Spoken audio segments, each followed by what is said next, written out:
Bonjour à tous, j'espère que vous allez bien. Bienvenue dans ce Day Trading Roadmap, les niveaux du jour. Comme tous les matins, on fait un point sur le DAX, le DO et le Nasdaq dans une semaine qui était chargée en termes d'actualité.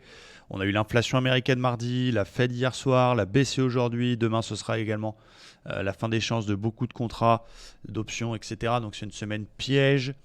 Donc voilà, on n'a fait qu'un seul trade en tout cas, et pour l'instant c'est cool parce que un trade, un TP en étant prudent et en évitant les balles. Donc je comprends que parfois on est des heures devant les graphiques chaque jour, on peut être frustré de voir plein de mouvements et de se dire merde, là il y avait eu ça, il y avait eu ça, mais c'était une semaine minée et voilà, il ne faut pas passer 35 trades dans la semaine pour gagner sa croûte. Donc voilà, faites attention avec ce sentiment de frustration. Aujourd'hui on aura la Fed vers 14h15 et 14h45. Donc voilà, il risque d'avoir un peu de mouvement. Le DAX qui est quand même en tendance très haussière, mais proche de son record historique, cette ligne ici en rouge qui a été résistance, résistance, résistance, et encore une fois pour l'instant ce matin qui ne passe pas. Ça ne veut pas dire que j'ai envie de shorter le DAX. Encore une fois, il est en tendance haussière, on va laisser plutôt attendre la news. J'ai deux zones que je surveille, notamment ici, regardez en 1 heure, une belle zone. Je vais rapprocher mon support.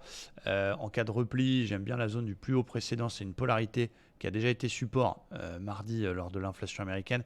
Si on peut avoir un petit repli vers 16 100, c'est un beau petit niveau qui m'excite pas mal. En cas de repli après BCE, voir ce qui va se passer. Et un petit peu plus joueur, cette espèce de petite figure de continuation, espèce de petit drapeau. Si ça finit par péter par le haut, pourquoi pas dans une approche un peu plus joueuse, essayer de travailler une accélération pour pourquoi pas aller faire de nouveaux records historiques. Maintenant, on a un petit manque de visibilité puisqu'on est sur les plus hauts. C'est comme si vous aviez un GPS et qu'il dit je ne sais pas comment y aller et j'y suis jamais allé. Donc, un peu plus joueur forcément. Côté Dow Jones, j'aime beaucoup, rappelez-vous de cette oblique daily qu'on a ici en rouge qui a été plusieurs fois résistance, qui a enfin été cassée et puis pullbacké hier, notamment sur la Fed. Donc, plutôt propre. Donc, j'aime bien. C'est assez intéressant de voir que le plus bas de la Fed, c'est quasi pile poil le 61,8 de la dernière accélération haussière.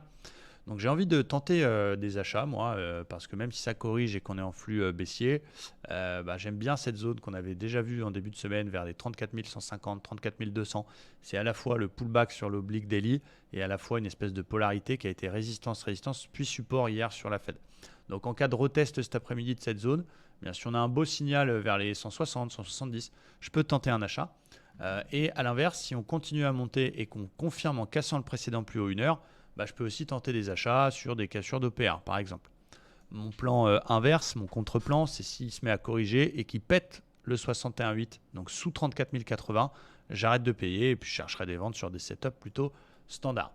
Pour le Nasdaq, c'est un petit peu plus complexe puisqu'il est terriblement haussier. On a tous envie qu'il corrige un peu et qu'il vienne pullbacker le 61,8 du Fibo entre le record historique et le plus bas. Donc ce serait l'idéal. Pour l'instant, il est très haussier.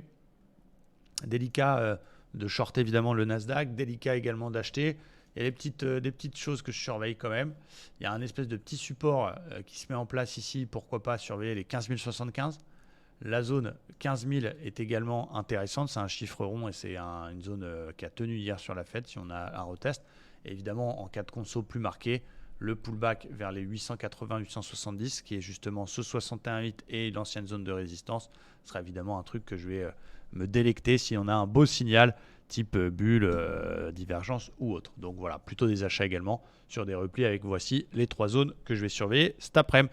Donc prudence, encore une fois, BCE, chiffre du chômage, vente au détail aux États-Unis, demain fin d'échéance de futur. Donc c'était vraiment une semaine très très dangereuse. C'est pas toutes les semaines qu'on fait qu'un seul trade. Mais voilà, parfois il faut s'en contenter et surtout quand on a fait notre objectif hebdo. Donc prudence à tous et bon trading. Ciao ciao.